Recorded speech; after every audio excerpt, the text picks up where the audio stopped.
Assalamualaikum, dear students. This is the science lecture of the class 8th, and today I will be discussing about the chemical properties of the metals. So, what are chemical properties? Chemical properties वो properties होती किसी substance के जो हम observe करते only when it participates in a chemical reaction. Since we are discussing about the chemical properties of the metals, in this we have to study about the reaction of metals with the oxygen, with the water, with the acids, and with the bases. Let's study about the reaction of metals with the oxygen. Metals except gold and silver, because these are noble metals, react with oxygen to form the basic oxide. For example, during rusting, iron reacts with oxygen in the air to form the iron oxide, which we call as the rust. Such as iron reacts with the oxygen and water to form the iron oxide, which we call as the rust, which is brown in color. Similarly, when magnesium is burnt in presence of oxygen, it gives magnesium oxide. And if we collect the ash produced during this process and dissolve that ash in the water, test with the red and blue litmus paper, we will observe that the red litmus paper converts into the blue color, changes into blue color, which indicates that the oxides of the metals, these are basic in nature. Next is the reaction of metals with the water. Some metals like sodium reacts vigorously with water at room temperature. That's why sodium is stored in the kerosene, because on being exposed to the water or air, it vigorously reacts with them and produces a lot of heat. To understand this activity, or to understand this reaction, let's study about an activity in which we will take a 250 ml of beaker or glass tumbler and fill half of it with the water. Now carefully cut small piece of the sodium metal.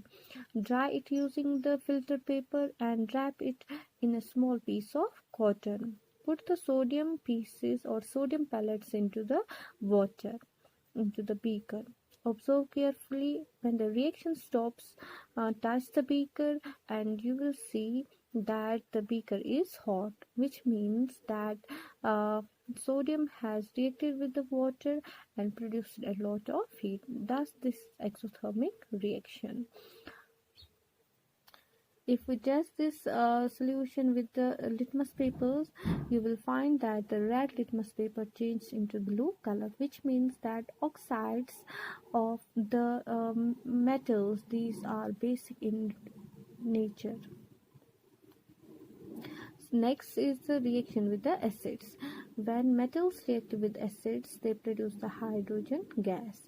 To understand this reaction, let's take a test tube and fill it with the 5 ml of HCl and put zinc granules in this.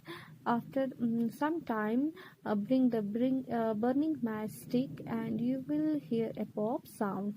This pop sound is produced because hydrogen gas is produced. When zinc is put into the hydrochloric acid, it forms the zinc chloride and the hydrogen gas. This hydrogen gas, when produces the pop sound on being in contact with the burning matchstick. Thus, metals are reacted towards the acids by producing the hydrogen gas. Next, reaction of metals with the bases. When metals react with bases, they also produce the hydrogen gas. In this, we have to prepare the sodium hydroxide solution by dissolving sodium into the 5 ml of water. We will get the sodium hydroxide solution. After that, put the aluminium foil in this solution. Wait for a few minutes. After that, we will bring the burning matchstick near the mouth of the test tube, and we again hear the pop sound. This is due to the production of the hydrogen gas. Here, aluminium reacts with the sodium hydroxide and water to produce the sodium aluminate. So, students, this is all for today. Allah Hafiz.